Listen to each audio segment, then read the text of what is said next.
I just need to know what happened. I'm trying to figure out why. You deceived yourself. Why are you telling this story, Jenny? It's my life, mine. You don't know what's about to happen. The Tale is a film about a woman who thinks she has a wonderful life, and her mother finds a story that she wrote at 13 about a relationship she had with an older man. And the story basically becomes a question in her mind, and she decides to investigate what happened. The film is definitely based on those events and on my very, very clear memory, even down to things that were said to me as a child. I was 45 years old, I'm 58 now, and I was making a series about women around the world, and I was hearing so many stories about sexual abuse that I was shocked. And the kind of structure of the stories that I was hearing sounded just like the relationship I had as a child, and it really shocked me and made me rethink how I had told myself what happened. And all of a sudden at 45, I used the word sexual abuse on myself for the first time. And I realized, okay, now it's time to make a film about this story. The story you're about to see is true, as far as I know. I think all art is a therapeutic act for the maker. I can't say that this film is more therapeutic than other films I've made about other people, because as an artist, I always pick subjects that I really want to investigate. So sometimes the audience knows that the subject is personal, and sometimes they don't know, but it's still just as important for me. So, I mean, that is the gift of what we do as filmmakers. Unlike people who work at a desk or do a job they hate, we get to investigate the world that interests us and that affects us. So for me, I think, yes, this film is therapeutic, but so is every film I've ever made.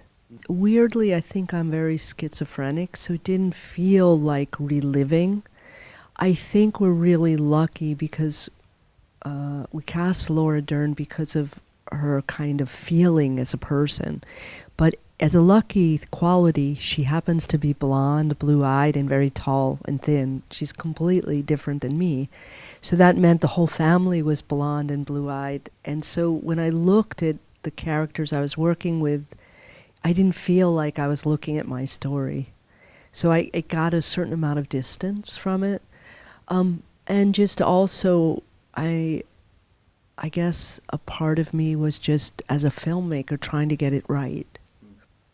I don't know if you've heard of this word grooming. We call it grooming in English, which is the process by which adults manipulate a child to think at a certain point that they're willing to consent to something they can't consent to. So it's a process where the child is indoctrinated and made to feel very special and loved and adored and smart and all those things, and to the point where they trust the adult so much that when the adult then, let's say, puts a hand on the knee or touches the face, there's a conflict that goes on. How can I say no to this person who loves me so much? How can I say no to this person who I should trust? And that is how child sexual abuse happens, and I really wanted to show that. Many women don't have pleasure for many years. Men are usually quick right from the beginning. They enjoy sex, but you'll hear this story from many women who were not abused, that it just took them many years to find their pleasure, as we say. So it took me many years to realize that it was so hard for me, probably a lot because of the abuse.